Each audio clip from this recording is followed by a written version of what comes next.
The world is facing a medical emergency far graver than what we have experienced in over a century. We have now declared a national state of disaster. 12,000 additional healthcare workers are needed to fight COVID-19. The country is seeing a shortage of nurses and doctors. President Cyril Ramaphosa says that rural areas could be experiencing strain. We think our country is much strained now. We do not have enough capacity in our country. So just at the start of the COVID pandemic, we were hearing news from the media about the crisis in the hospitals, the shortage of staff, how staff were really fearful for their own lives. And so the Exceptional Nurse campaign decided to launch the Nurture a Nurse movement, just reaching out to the public to donate care packs so that we could encourage and boost the morale of the nurses in our public hospitals. Churches have really helped us a lot, but because so many of them are focusing on feeding the poor, we've had to call on companies to donate products, and we just want to say a huge thank you to companies like Tile Africa and Bramley Cosmetics for helping us. These care packs are going to the hospitals and clinics all over our country just to say thank you to the nurses, to put courage into them and boost their morale. The Exceptional Nurse campaign was birthed out of a burden to see exceptional nursing care practiced at every hospital and clinic in South Africa. And we realized that because healthcare depends on the quality of the nurses in the hospitals, 70% of the healthcare workers working for the Department of Health are nurses. And so they hold in their hands and in their hearts the power to raise the whole level of nursing care in our nation.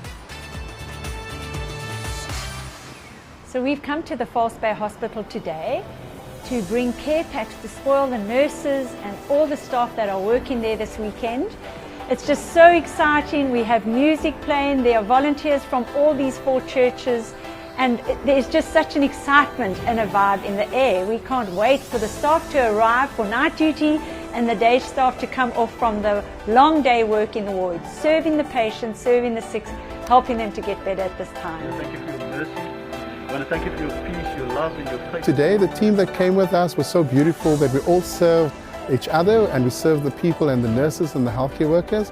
And so what is so nice about the team today is that they were able to give of their time, to give of their love and support to all the healthcare workers.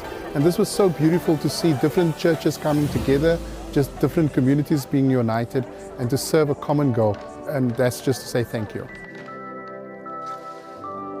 Definitely seen the worst of the cases working in the trauma unit, right? Yes. So we just want to honor you, and may the Lord bless you for all your hard work and sacrifice of yourself. Thank you very much. For me, I want to encourage you that, you know what, before you leave in the morning, always look up and trust God and pray and say, Lord, protect me today when I go out there.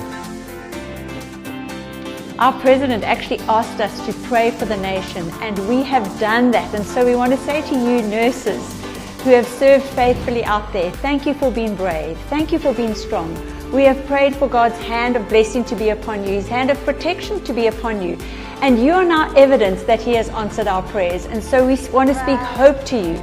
We want to speak courage to you. We want to speak peace to you. And we bless you and thank you. Thank you.